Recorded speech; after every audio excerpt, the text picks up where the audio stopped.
जी कहाँ थे? क्या कर रहे थे? क्या कर रहे थे? हाँ? तो काम कर रहे थे, साफ सफाई में लगे थे। आओ का साफ सफाई में लगे थे। हाँ। हम सुने कि बच्चा लोग आपका बीमार है। अरे हाँ जी, का कही बा, हर 10 दिन पर बीमार हो जावा। डॉक्टर से भी देखलब, सब कुछ कलबा, दवा दारू चले है, 10 दिन ठीक रहे और 10 दिन के बाद बीमार हो जाए। अच्छा, तो डॉक्टर क्या बोला? डॉक्टर का बोला दवाई दे दे ठीक है। अच्छा। और हमरा कुछ समझे में ना आवे, इतना खाना पीना सब खैबे करे ही, सब कुछ ठीक है। धर्मेश जी, ऐसा है ना कि वो बगल में जो रमेश चाचा नहीं रहते हैं, हाँ। वो बताए उनका भी पोता पोती बीमार है। फिर वही बताए कि आपका भी बाल बच्चा का वही समस्या है, तो हम सोचे कि जाके बात कर लेते हैं। तो ऐसा है ना कि एक विशेषज्ञ है। अच्छा। डॉक्टर सारिका राय जी। अच्छा। बड़ी ही जानकार है। हाँ। तो हम सोचे कि हम अकेले जा रहे हैं, उससे बेहतर है कि क्यों ना आपको भी लेके चले। पोषण उषण के बारे में जाना थी ना? हाँ हाँ हाँ हाँ बिल्कुल। तो ठीक है कहा थी ना आपने, नेकी या पूछ है तो दम चले के चाहिए। हाँ तो चलिए ना, साथ में ही चल के उनसे मिलके जानकारी ले लेते हैं। चला चलते हैं, लेकिन उससे पहले देखते हैं ये एक खास रिपोर्ट। पोषण जीवन का एक महत्वपूर्ण घटक है जो विकास के प्रत्येक चरणों में आवश्यक होता है। मानव जीवन की प्रक्रिया में पोषण का योगदान अत्यधिक महत्वपूर्ण है। यह न केवल शारीरिक विकास में सहायक होता है, बल्कि मानसिक और सामाजिक विकास में भी महत्वपूर्ण भूमिका निभाता है। सोचिए कि आपके पास कोई जादुई अमृत है जो आपको शारीरिक और मानसिक रूप से संबल प्रदान करता है और आपकी शारीरिक प्रतिरक्षा प्रणाली को मजबूत करता है, आपकी कार्य क्षमता को बढ़ाता है। तो यह आपका संतुलित दैनिक आहार ही है। यह दैनिक आहार बहुत पहले से आपके पहुंच में है। आप जो भोजन करते हैं वह आपके शरीर को ऊर्जा प्रदान करता है, आपके दिमाग को तंदुरुस्त रखता है और आपको पोषण प्रदान करता है। जीवन के शुरुआती चरणों से लेकर वयस्कता के सुनहरी वर्षों तक पोषण, वृद्धि, विकास और स्वास्थ्य को बनाए रखने में महत्वपूर्ण भूमिका निभाता है। अगर हम भोजन को अपना औषधि बनाते हैं तो हम जीवन पर्यंत स्वस्थ और दुरुस्त रहते हैं। जैसे जैसे हम बचपन से बुढ़ापे तक जीवन के विभिन्न चरणों से गुजरते हैं, पोषण का महत्व हमारे लिए बढ़ते जाता है। जीवन के शुरुआती वर्ष वृद्धि और विकास की एक महत्वपूर्ण अवधि है और पोषण एक स्वस्थ भविष्य की नींव रखने में महत्वपूर्ण भूमिका अदा करती है। गर्भावस्था में माँ का आहार भ्रूण की वृद्धि और विकास को सीधे प्रभावित करता है। इसलिए इस समय माँ को भोजन में पर्याप्त पोषक तत्वों को शामिल करना चाहिए। एक बार जब बच्चा पैदा हो जाता है तो माँ का दूध बच्चों को आवश्यक पोषण प्रदान करने के लिए स्वर्ण मानक है। माँ के दूध से बच्चों को सभी पोषक तत्व प्राप्त होते हैं और इसी से उसकी प्रतिरक्षा प्रणाली भी मजबूत होती है। यहाँ भी माता को अपने भोजन में प्रचुर मात्रा में पोषक तत्वों को शामिल करना चाहिए। जैसे जैसे शिशु बड़ा होता है और ठोस पदार्थ खाने लगता है, शिशु के विकास के लिए पोषण से भरपूर खाद्य पदार्थ जैसे फल, दलिया, सब्जी, साबुत अनाज, लीन प्रोटीन, दूध को बच्चों के भोजन में शामिल करना अत्यंत महत्वपूर्ण होता है। शैशव के उपरांत जैसे जैसे बच्चे अपने प्रारंभिक वर्षों में आगे बढ़ते हैं, उसका तेजी से शारीरिक और मानसिक विकास होता है। तेज विकास और बढ़ी हुई शारीरिक गतिविधियों का ध्यान रखते हुए संतुलित भोजन जिसमें कार्बोहाइड्रेट, प्रोटीन, वसा, विटामिन और खनिज पदार्थ की भरपूर मात्रा हो अत्यंत आवश्यक है।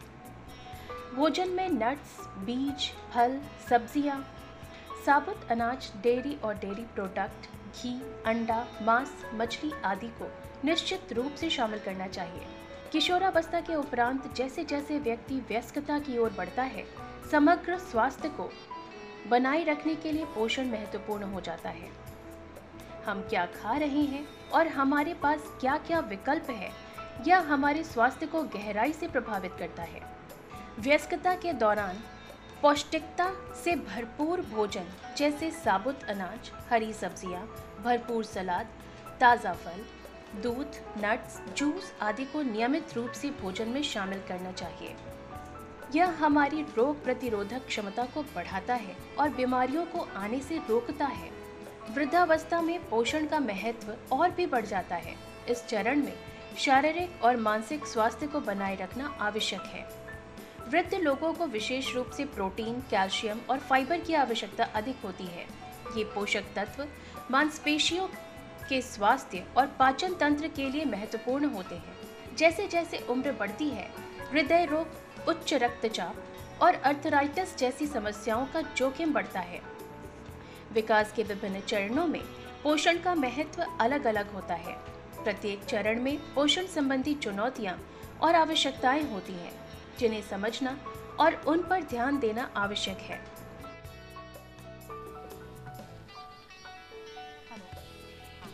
एक्चुअली अभी पोषण पखवाड़ा चल रहा है, तो उससे संबंधित कुछ कार्यक्रम थे, उसमें जाना है, तो हमारी मुलाकात आप देर बाद हो सकती है।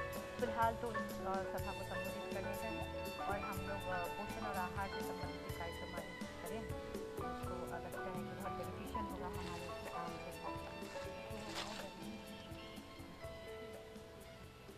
मिल जाएगी ना, तो हम लोगों की समस्या का समाधान निश्चित, समझे बात ना? कर लिए हैं तो मिल ही हाँ, जाएंगे। मिलवे करेंगे। क्या है, साक्षात दर्शन दे दी। मैडम नमस्ते, नमस्ते, मैम।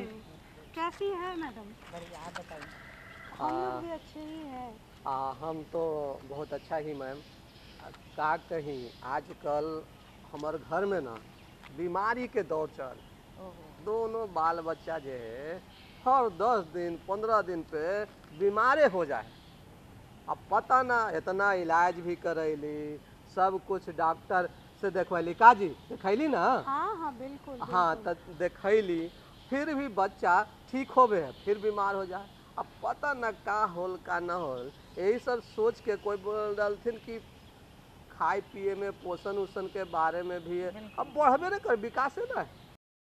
तो मैडम हम इनको बता रहे थे कि एक पोषण विशेषज्ञ डॉक्टर सारिका राय हैं, जो बड़ी अच्छी जानकारी देती हैं इसके बारे में, और आपको तो इसके बारे में आपसे बेहतर कौन बता सकता है। तो हम चाहते हैं कि पोषण से रिलेटेड जो है, पोषण क्या है, इसके बारे में ज़रा विस्तृत जानकारी दें। पोषण जैसा कि आप बार बार यूज़ करते हैं कि हम खान पान अपना तरीका जो भी है वो बहुत सही रखते हैं, लेकिन हमको बहुत परेशानी होती है बार बार। जैसा इन्होंने भी बताया कि बच्चे बीमार पड़ जा रहे हैं, ट्रीटमेंट होता है लेकिन वो सही नहीं हो पा रहे, तो इसके कई सारे कारण हैं। एक तो पहली बात कि बच्चे में अगर कोई इन्फेक्शियस डिजीज़ है तो उस बीमारी को पहले दूर करना पड़ेगा। इसके लिए आप किसी फिजिशियन या स्पेशलिस्ट डॉक्टर से कॉन्टेक्ट करें। और उसके बाद क्या है कि अगर बच्चा बीमार पड़ रहा है या फिर रिकवरी पीरियड में है या फिर नॉर्मल है, किसी भी परिस्थिति में हर एक इंसान को उसके शारीरिक अवस्था के अनुसार, उसके उम्र और उसकी शारीरिक अवस्था के अनुसार उसका पोषण चाहिए, न्यूट्रिशन। और न्यूट्रिशन जो है अलग अलग परिस्थिति में अलग अलग ढंग से उसको प्रोवाइड किया जा सकता है।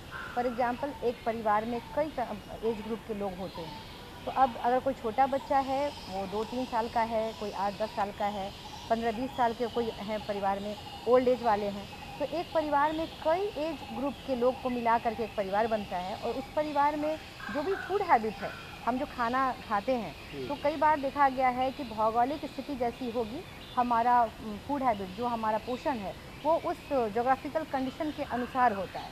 जैसे अभी आज के मौसम की अगर बात करें, तो इस मौसम में जो भी मौसमी फल है या फिर सब्जी है, अनाज है, तो जो भी चीज़ें अवेलेबल हैं, हम उन्हीं चीज़ को अवेल करते हैं।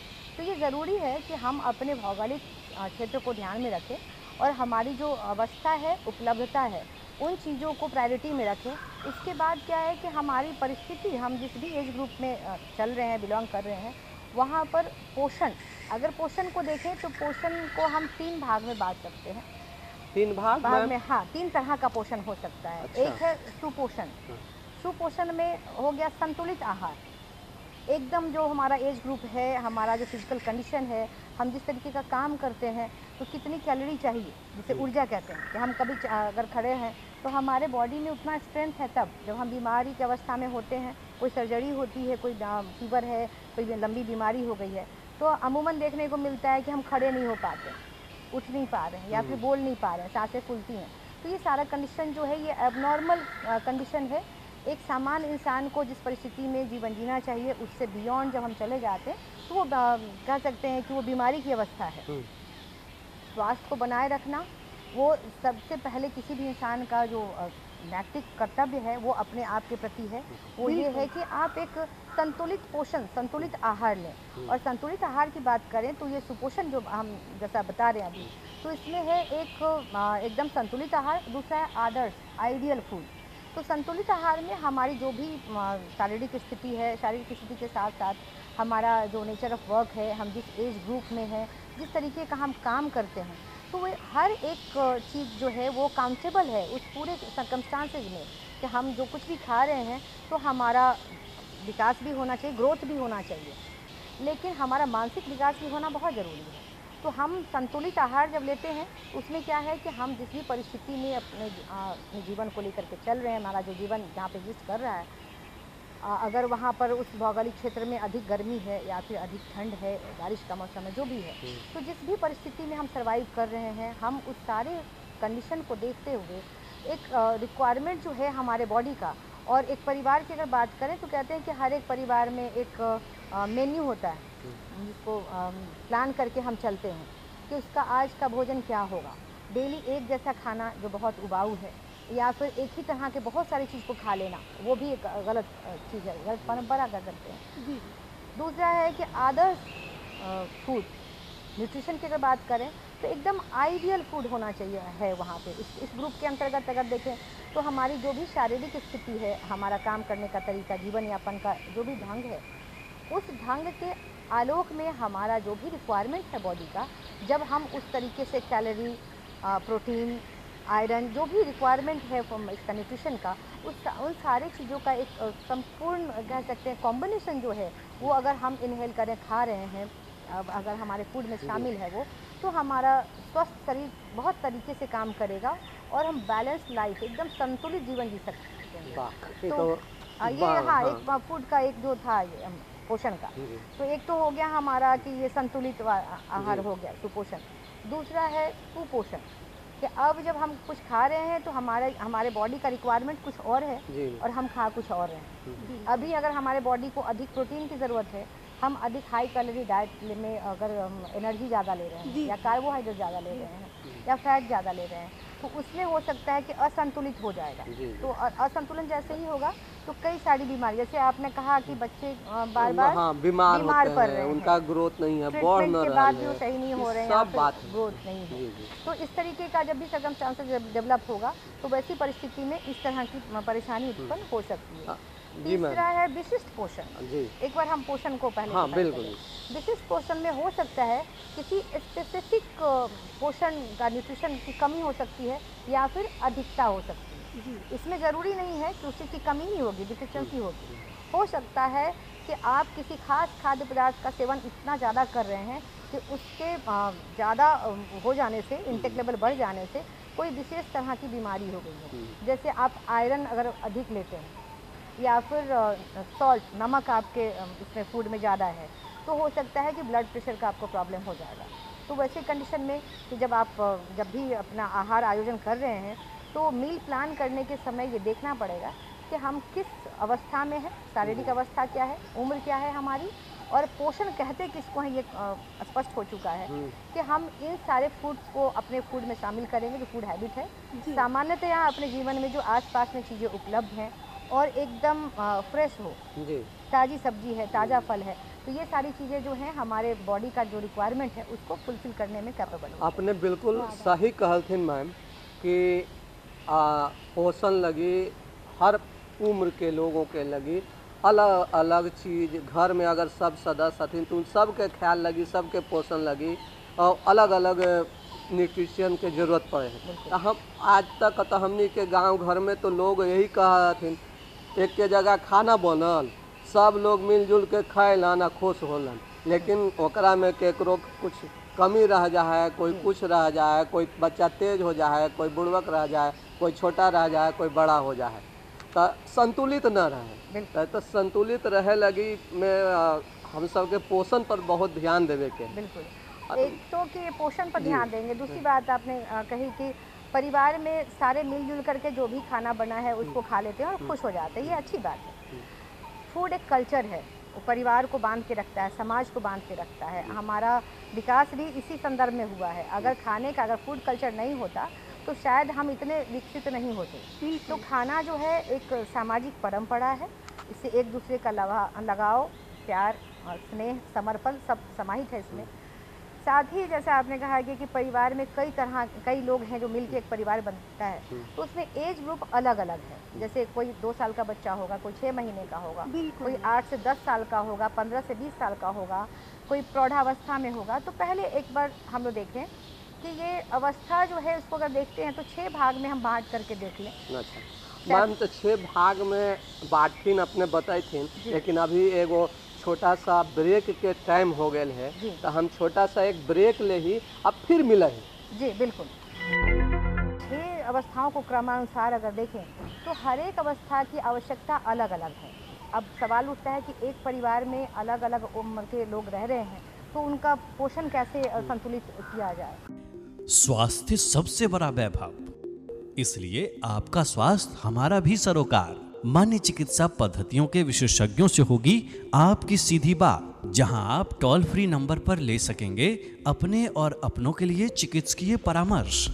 हमारा टोल फ्री नंबर है 1800-3456-171। तो देखना न भूलें, फोन इन लाइव कार्यक्रम हेलो डॉक्टर हर हफ्ते बुधवार शाम 6 बजे सिर्फ डीडी बिहार पर।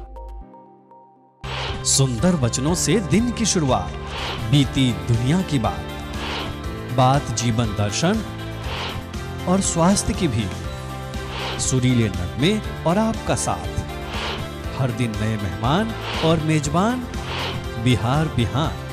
देखिए मॉर्निंग लाइव शो बिहार बिहान हर सुबह 8 से 9 बजे तक सिर्फ डीडी बिहार पर। ब्रेक के बाद हम बात कर रहे हैं अभी कि 6 अवस्था के बारे में अपने बतावित हल्किन, तो उनका वो अवस्था के जरा विशेष रूप से बताइथिन। अगर 6 अवस्थाओं की बात करें तो उसमें सबसे पहले अगर बात करेंगे तो वो है शैशवा अवस्था। जो बच्चा न्यूनेट बेबी है, वो जन्म से लेकर के 3 वर्ष के बच्चा को अगर हम लोग कहें तो वो शैशवा अवस्था कहलाएगा।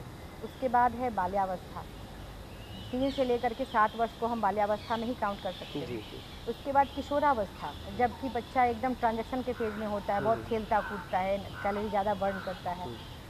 फिर यंग एज में चला आता है युवावस्था में। युवावस्था में वो उसकी पढ़ाई की जिम्मेदारी होती है, एक अलग तरह का नेचर ऑफ वर्क होता है। और इसके बाद है प्रौढ़ावस्था। किशोरावस्था के बाद वो प्रौढ़ावस्था में, युवावस्था के बाद प्रौढ़ावस्था में चला आएगा। उसमें वो एक मुकाम पे ऑलमोस्ट पहुंच चुका होता है, उसका लाइफ बहुत फिक्स्ड शेड्यूल के अनुसार हो जाता है, नियंत्रित हो जाता है। और लास्ट स्टेज है वृद्धावस्था। तो हम वृद्धावस्था में जब जाते हैं तो उसके बाद हमारा टिश्यू का ब्रेकडाउन होना शुरू हो जाता है। तो इन सारी अवस्थाओं को अगर देखें, शैशवावस्था, बाल्यावस्था, किशोरावस्था, युवावस्था, प्रौढ़ावस्था और वृद्धावस्था, इन 6 अवस्थाओं को क्रमानुसार अगर देखें तो हर एक अवस्था की आवश्यकता अलग अलग है। अब सवाल उठता है कि एक परिवार में अलग अलग उम्र के लोग रह रहे हैं, तो उनका पोषण कैसे संतुलित किया जाए। तो बच्चे का इंटेक लेवल जो है कुछ और होगा और कुछ खाना और पसंद करता है। किशोरावस्था, बाल्यावस्था कुछ और डिमांड करता है। अमूमन ये देखने को मिलता है आज के डेट में अगर देखें तो जंक फूड बहुत ज़्यादा बच्चे लाइक कर रहे हैं। तो हम जंक फूड के पीछे ना पड़ें और इसमें सबसे ज़्यादा जो भी फ्रेश वेजिटेबल है, फूड प्रोडक्ट में मिल्क प्रोडक्ट जो भी आता है दूध से बना हुआ, और आपको सीरियल्स, स्प्राउटेड चना, मूंग, जौ, जो आजकल भूलते चले जा रहे हैं हम लोग। तो फ्रेश फूड के तरफ हमको जाना होगा। और आप जो कुछ भी बनाएं, कुकिंग एबिलिटी जो है एक कह सकते हैं एक साइंस है, एक मेथड है। आप बढ़िया टेस्टी फूड की अगर तलाश में हैं तो वो होटल्स को जाना छोड़ दें और घर में बना हुआ एकदम शुद्ध और सुरक्षित भोजन जो हो, जो कंटामिनेशन से दूर हो, उसमें आपके अलग अलग तरह के जो कीटाणु उत्पन्न होते हैं और वही बीमारी का घर बनता है। जैसे बच्चे की बात आप कर रहे हैं, तो हो सकता है कि उसके उम्र के अनुसार उसका पर्याप्त पोषण नहीं मिल पा रहा है, या फिर जो बच्चा खा रहा है वो बहुत हाइजीनिक फूड नहीं है। तो आप अंकुरित चना, मूंग, जौ से बनी चीज़ें, मक्के की रोटी, ये रॉ मटेरियल्स को अपने खाने में अगर शामिल करते हैं तो शायद बहुत सारी समस्याओं से हम निजात पा लेंगे। और ये बहुत ज़रूरी है कि हम स्वच्छ आहार, शुद्ध आहार के बगैर बहुत बेहतर जीवन की तरफ नहीं जा सकते। नहीं मतलब कि साफ है मैम कि अगर पोषण युक्त खाना खाए के हैं, संतुलित खाना हो, ताज़ा फल फूल खाएं, घर में बनल खाएं, बाहर के चीज़ न खाएं। धर्मेश जी, ऐसा है कि हमारे मन में सवाल तो बहुत सारे हैं, लेकिन समय ने इशारा किया है मैम से विदा लेने का, हमारे दर्शकों से विदा लेने का। मैम, आप यहाँ आई, पोषण को लेकर, जो स्वास्थ्य को लेकर इतनी अच्छी बातें बताएं, इसके लिए मैम आपका बहुत बहुत धन्यवाद। धन्यवाद। अरे वाह वाह वाह, एकदम आज तो मन खुश हो गया, अब बढ़िया जानकारी मिलल है। आपके समस्या का समाधान भी हो गया होगा। दाम हो गए, समस्या का समाधान तो होवे कल। हाँ, मनोरंजन ना हो, बिल्कुल मनोरंजन भी करवाते हैं। करावा ना जी, हमेशा शुभ काम में देरी कर रहा। कोई देरी नहीं, बिना देरी किए सुनते हैं ये प्यारा सा लोकगीत। अरे लाली लाली डोलिया रे लेके ओए लल मोर सजनवा मांगे गवनवा रे जान। अरे जान, अरे जान करबई में कौन बहनवा रे जान। जान करबई में कौन बहनवा रे जान। जान करबई में कौन बहनवा रे जान।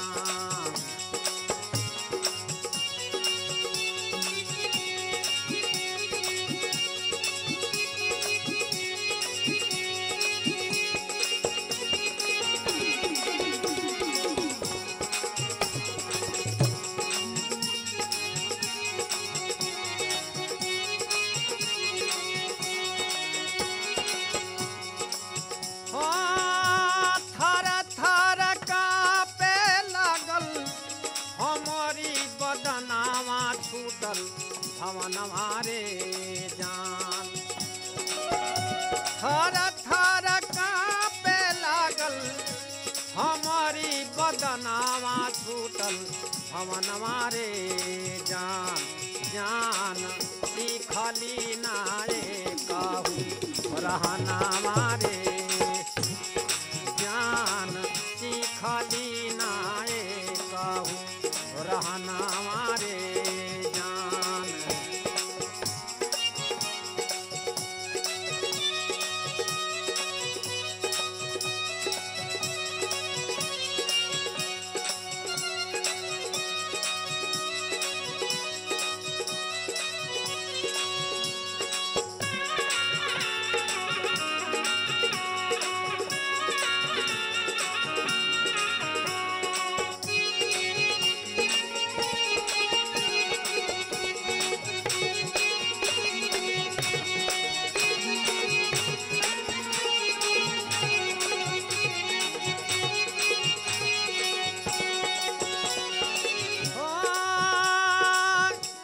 पैया पड़ी ले तोरे धर के चरनावा मान कहनवा रे जान।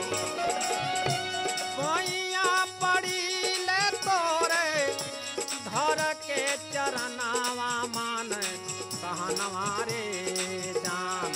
जान रहे देहू बाबू चार दिनवा रे जान। जान रहे देहू बाबू चार दिनवा रे जान।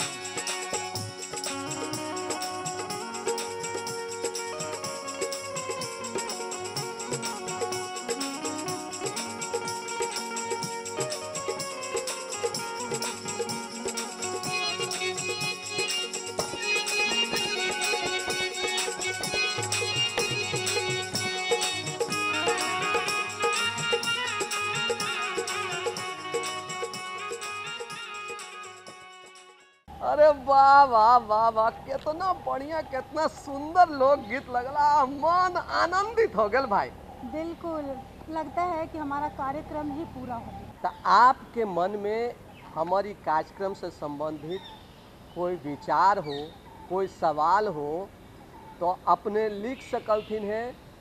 हमार पता है कार्यक्रम गांव घर, निदेशक दूरदर्शन केंद्र, फ्रेजर रोड, पटना 8,01,। हमारी ईमेल आईडी है director@gmail.com। दर्शकों, आज के इस कार्यक्रम में बस इतना ही। अगले कार्यक्रम में फिर होगी आपसे मुलाकात। तब तक के लिए आप देखते रहिए डीडी बिहार। हमें दीजिए इजाज़त। नमस्कार। नमस्कार।